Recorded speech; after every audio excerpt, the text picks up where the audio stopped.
everyone, welcome to Thought Crime and Keto and Crime. Today I've got a fun one for you. Today we're going to delve into, is near and dear to my heart, the trashy world of TV talk shows. I know, I love them. I've watched them since I was a kid because my mom was slightly obsessed with them. And what I've done is put together some of the biggest cases of just weirdness and crime associated with TV talk shows that I could find. We're going to go over them, and I'm going to intermit little clips of them so that you can see exactly what happened. I hope you enjoyed this as much as I do. I wanted a nice little palate cleanser from all the heavy-duty murders and stuff we've been covering. I thought this would be fun. But never you mind, I'll be back to normal true crime with the next one. But I just wanted to kind of do something a little more fun. Let's delve into it, shall we? When did the whole phenomenon genre of TV talk shows start? Well, as far back as the 60s, but it really started in the early 70s when a young man by the name of Phil Donahue, pictured here for those of you watching on video to your left, started his show out of Dayton, Ohio in 1970. And his very first guest was this lady to your right, Madalyn Murray O'Hair, the founder and longtime president of American Atheists. Now, she has a whole lot of other stuff surrounding her that I'm going to cover in a separate case. Also got a friend that's it's on the board of American Atheists that hopefully is going to come on and give us some insight into that. But she's got her own little thing going on, which I will cover. But suffice it to say that TV talk shows started in the place of game shows that were, except for maybe The Price is Right and a few others, were losing popularity. Also, soap operas were kind of starting to fall by the wayside just a little bit, so they wanted something a little different to take that place. So they brought in something they would hope would stimulate people's mind.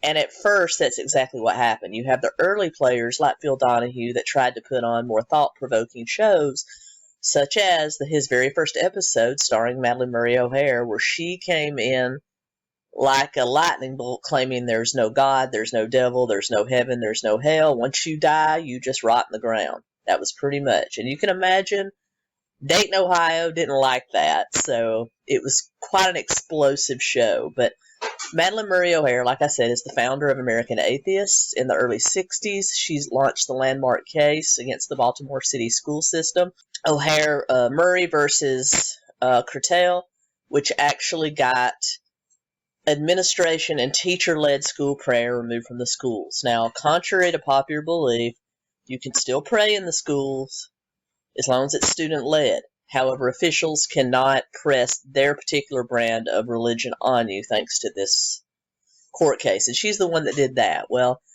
as you can imagine, his show exploded in popularity just because she was so easy to hate in a very religious America in the 1970s.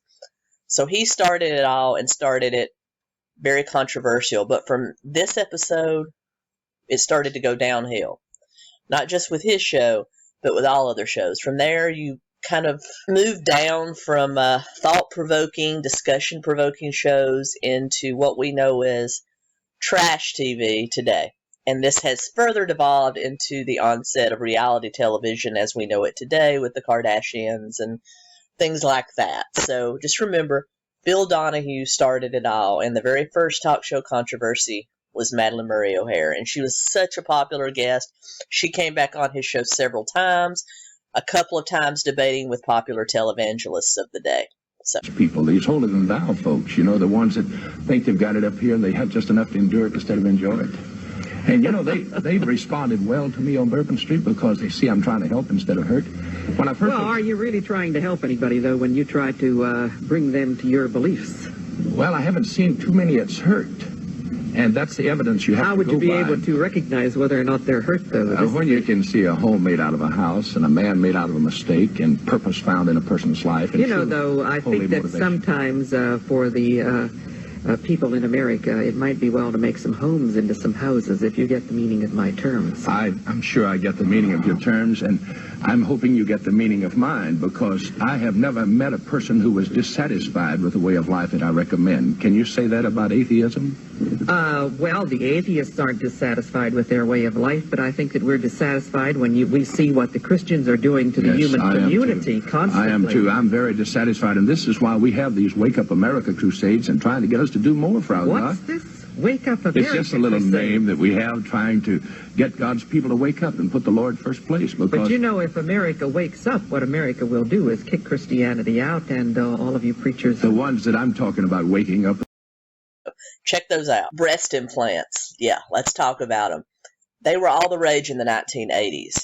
They were filled with saline and later on silicone. Well, lots of women got them in the 80s. They were fairly affordable cosmetic surgery to get, so a huge percentage of American women had them. However, in the early 90s, some issues started to come from the silicone ones, making people sick, giving people cancer, and there was a huge scare which caused a lot of people that had the silicone implants to have them removed and replaced with the saline. Well, there was a young lady in New Mexico by the name of Laura Thorpe. She was 39. She had gotten breast implants at the age of 37 and then became spooked when she heard all of the hubbub about the silicone implants and wanted them removed. However, her HMO, her insurance company, would not pay for them. So she did the unthinkable. One night after her husband and children had gone to bed, she went into her own bathroom, took a straight razor blade, and removed them herself. Later that year, a couple of talk shows caught wind of this story, and as you can imagine, they were fighting to get Laura Thorpe on their show because everybody wanted to know about this woman that removed her own breast implants. So she was contacted by both the Maury Show. Now, Maury Povich is still big today, mainly for giving paternity tests, but he's still big today. He started his career as a serious journalist, eventually went to the more campy TMZ trash National Enquirer show, A Current Affair, and from there he got his own talk show. Sally Jesse Raphael also started out as a journalist and then received her own talk show. Both of these shows were huge in the late 80s, early 90s, and they wanted Laura Thorpe. Laura Thorpe originally agreed with the Sally people after the Sally people offered her extra days in New York, spending money, all their meals taken care of for her and her family to come and be on the Sally Jesse Raphael show. She went to New York to tape it. She was put into the green room of Sally's show and said that she was kind of appalled. Sally was always kind of a trashy talk show, whereas Maury could be a little more journalistic. But she said she was appalled by the nature of the people that were in the green room with her. Tattoos all over, piercings in every orifice. She said for her, who is this simple little New Mexico woman, she felt like she was part of a freak show at a carnival, a sideshow, so she just could not bring herself to go on and tape that show. She basically slipped out of the green room, went across the studio. A lot of these talk shows were filmed in the exact same studio. Snuck into the studio, the area, the building where Maury Povich was recorded. All this was at Paramount. And went down and actually found Maury's office. I don't know. I've been to those studios. I don't know how she got around security, but she got to Maury's office. He happened to be there. She sat down. She told him who she was and why she was there. She just did not feel comfortable taping on Sally. And asked him, because she enjoyed his show, asked him what he thought. And, of course, he launched into trying to convince her to go on his show. Just for a few minutes. He said, just let me send you to hair and makeup right now. They'll make you up. We'll get you on stage. We'll ask you a few questions. And we promise, you need to go back and fulfill your obligations to Sally, but we promise if you just give us a few minutes right now, we won't air it until after you air on the Sally show. So she said that she felt pressured, but she went ahead and said, okay. They all the time missing from the Sally green room. But all these shows are taped. None of them, they're before a live studio audience, but they're all taped. So they can cut out and insert anything what they want to do. So what they were probably going to do is just tape her for a few minutes and then insert her into some other show. So pretty simple. Took her to hair and makeup. She went out. He introduced her. She told her story. She took some questions from the audience, and then they brought in a plastic surgeon. And she said that's where she kind of got taken aback, because how did they know to have a plastic surgeon there? It turns out they got a far reach. They just called and had a plastic surgeon that had consulted on their show before, came right over. It's amazing. So he sits down, he talks with her, and he scares her. He says that he would like to examine her because she probably has some underlying infection because of the way the surgery was done. Needs to be checked for internal bleeding. He basically scared the crap out of her, and she, after the show was taped, she went with him immediately to a local hospital, was checked in, received an examination where the doctors told her she did have infection and needed a surgery to correct it, or she could go into septic shock and die.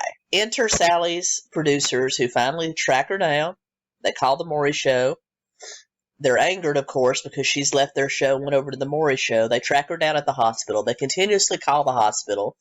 In fact, Laura Thorpe said that they were calling the hospital so frequently that the nurses actually came in and said, you need to tell whoever's calling you to stop it, because they're really starting to become a problem.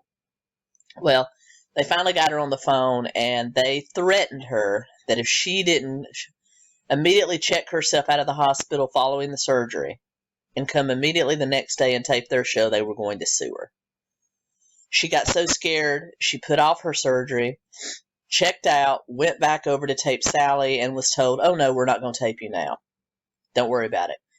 So the lady goes back to the hospital, checks herself back in, has her surgery, and manages to go home.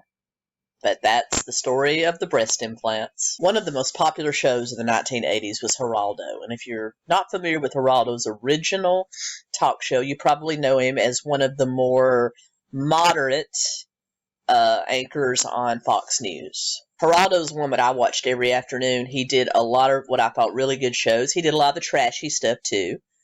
But he was most well known for 2 episodes of his show. One, Al Capone's Vault. And when I do my video on Al Capone, I will definitely take you through that episode and what that was all about. But he's remembered for that. He's also remembered for his specials on murder in the USA and the Satanic Panic special, which I have mentioned in both my videos about Satanic Panic, and I'll link those right up here, and the McMartin Preschool. On top of those, he is most well known for getting his nose broken on live television. November 3rd, 1988, he had a show called Young Hate Mongers, where he had civil rights leaders combined with people under the age of 30 that were involved in the white supremacy or Aryan Nation movement. Among those there was young John Metzer, who was a 20-year-old member of the White Aryan Resistance Youth. His father, Tom Metzer, is now 80-something years old, is a 20-year leader in the White Aryan Nation movement. So he came from a lone generation of bigots. While there, trying to have a conversation with civil rights leaders, young Metzer became enraged with Roy Innes and called him an Uncle Tom. He basically said, I am sick of this Uncle Tom trying to be white. Well, as you can imagine, that enraged Innes. He jumped up, as you can see here, for those of you on the video to the right, grabbed young Metzer and began to choke him. Well, immediately all the people on the panel got involved, people in the audience got involved, studio security got involved, and Geraldo got involved, trying to break this up. And in the midst of it, a chair was thrown, and Geraldo's nose was broken. I was thrown out. He was arrested for a felony. A felony. Wait, hold it. Here we are. Question. He reportedly served time for felony. Well, I'd like to know if When? you're so. If You your wouldn't beliefs, remember anyway. if you have true belief in your convictions and your movement is as good and as powerful as you say it is, why are you afraid to let other people speak? Why are you not like other minorities and allow other people to pursue whatever happiness they find in whatever religion they find, whatever color they happen to be? You don't let...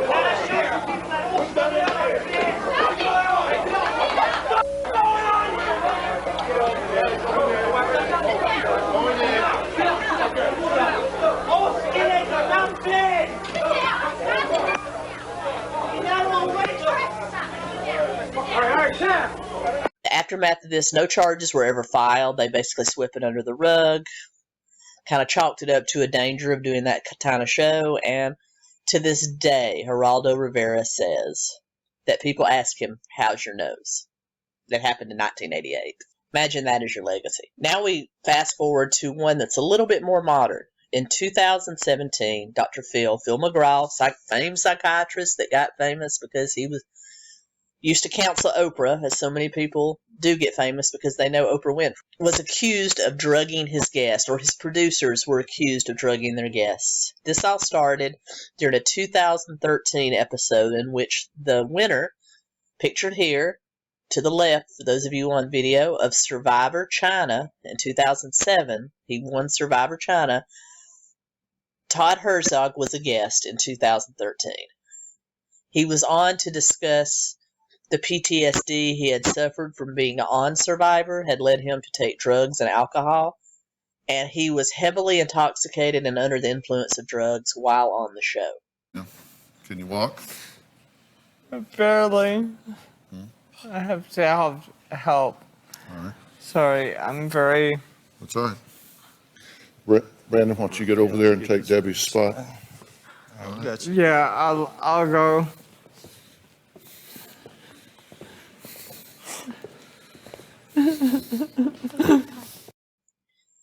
It was afterwards that he stated that when he arrived at the studio, he was not drunk, he was not high. He was taken to his dressing room, and there was a full bar and prescription pills. And so he said, of course, he partook and came out on set pretty well messed up. Dr. Phil has long since denied that he had anything to do with it, or his producers had anything to do with it.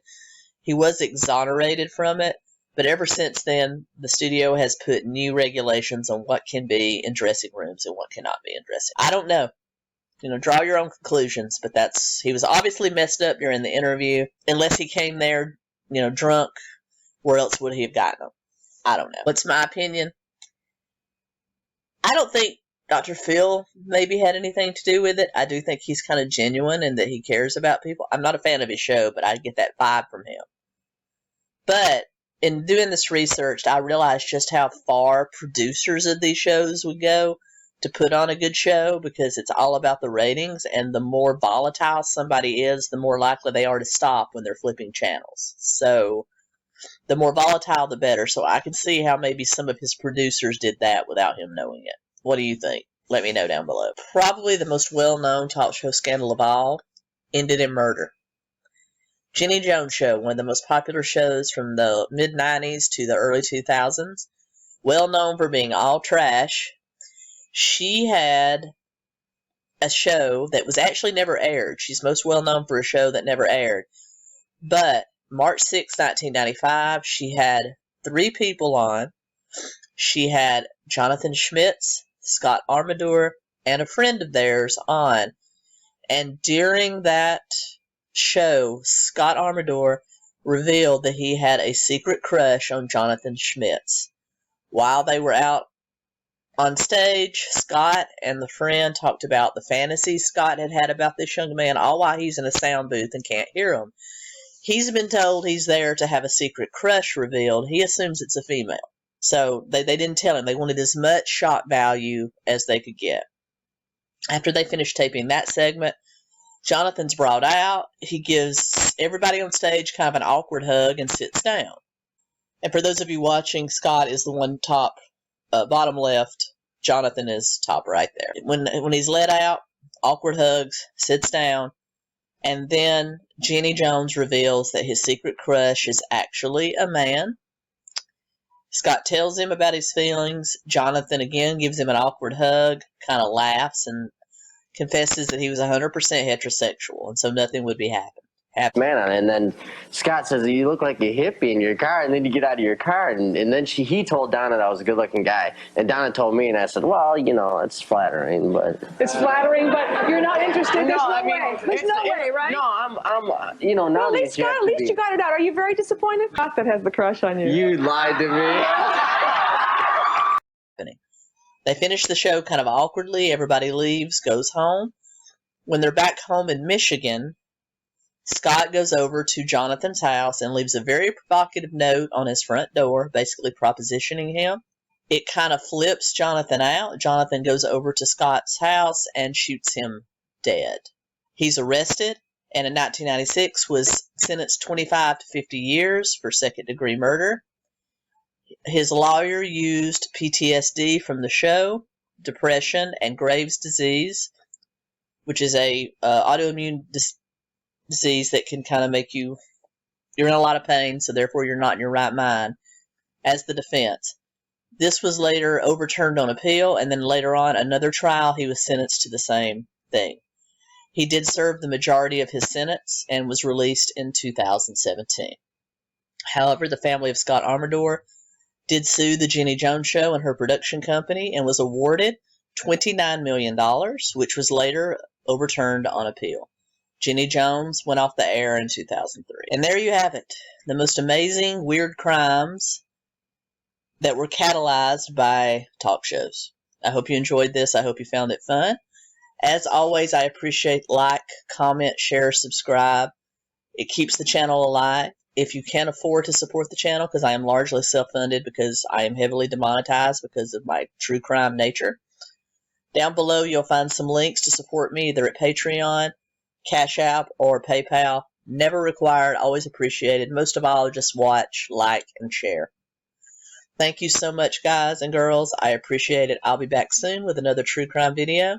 Hope you enjoyed this. Keto Comic. Out.